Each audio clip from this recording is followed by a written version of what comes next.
We have learnt about the introduction and development of photography, the invention of photography, and how various processes and cameras were developed, and now today we are here doing photography with modern cameras. The history of photojournalism is very rich, and it relates to the use of photography for reporting on facts, on events, on people, on life and history. In photojournalism, there is a great history of notable people who have contributed to bringing to the world pictures and images that report stories, both packed with information and emotion. Information is most important, and correct information, but telling the photographs in the context with a sensitivity to the subject as well as photography ethics is what we are going to learn in this course. Today we are going to discuss the history of photojournalism. How did photojournalism begin? Who were the people who really contributed to develop the field of photojournalism? And we hope that this knowledge of history of photojournalism will inspire you in your own path of becoming a photojournalist. So, what is photojournalism? Photojournalism is conveying an idea or an event through or by a single photograph or a series of photographs. Who then is a photojournalist?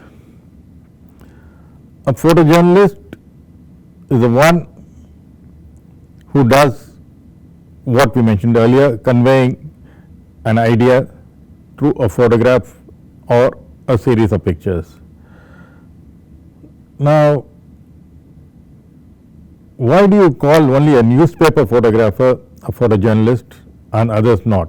For example, somebody who is covering a wedding or a birthday party, he is also conveying an idea of the wedding or a party, or for that matter any industrial product, industrial photography. Why isn't he called a photojournalist?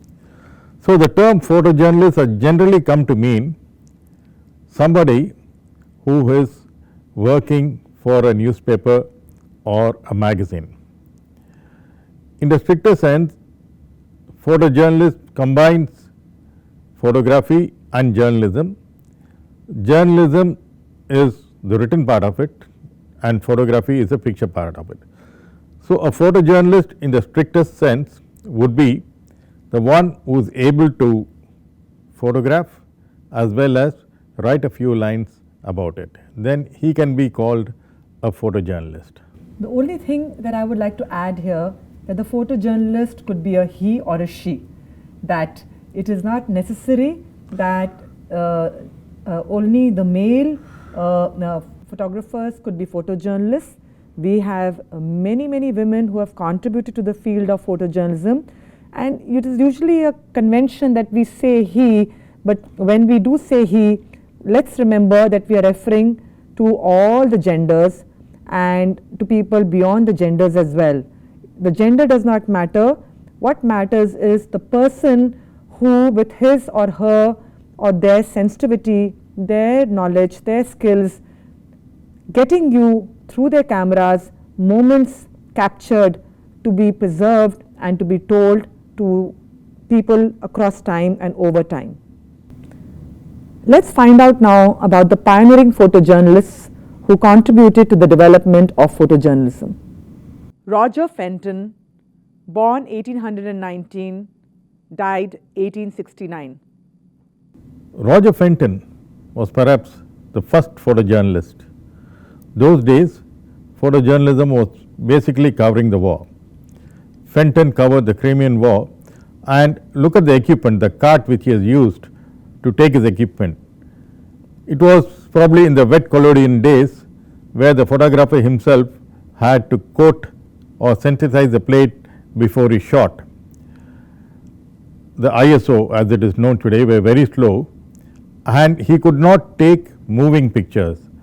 He had to pose his subjects and then shoot. The photographs were published, came back after probably 2 months via ships, but yet people were waiting or looking forward to seeing them, because those were the beginnings of photojournalism, or the first photographs of the war or the front or of people. Mathew Brady, 1822 to 1896. Mathew Brady also covered the war, but he also did a lot of portraits. He had his own props for taking his pictures, because shutter speeds were slow, and to keep people from moving, he had those hand guards and leg guards and all that to keep people steady. His photographs of Abraham Lincoln was used in a stamp. Mathew Brady also did a lot of fashion pictures.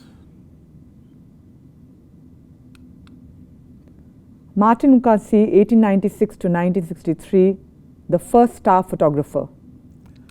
Martin Munkasi was the first person to be employed as a staff photographer. He covered the war, but he had a wide range of subjects. He covered war, he covered sports, he covered fashion, and he covered news. And this is his photograph published on the cover of the Time magazine. Robert Capa, 1913 to 1954. Robert Capa was the founder of the Magnum News Agency. He covered basically the war, and as I told you earlier, most of the earlier photojournalists covered the war.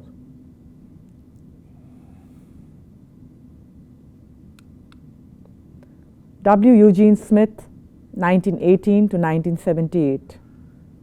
Eugene Smith not only covered the war, but he was also the first to start to do photo features on various other subjects. He covered a disease in Japan, he covered various other topics, photojournalistic topics. He even started writing about those. So he could probably say the first, in the strictest term, the photojournalist who shot as well as wrote something about them.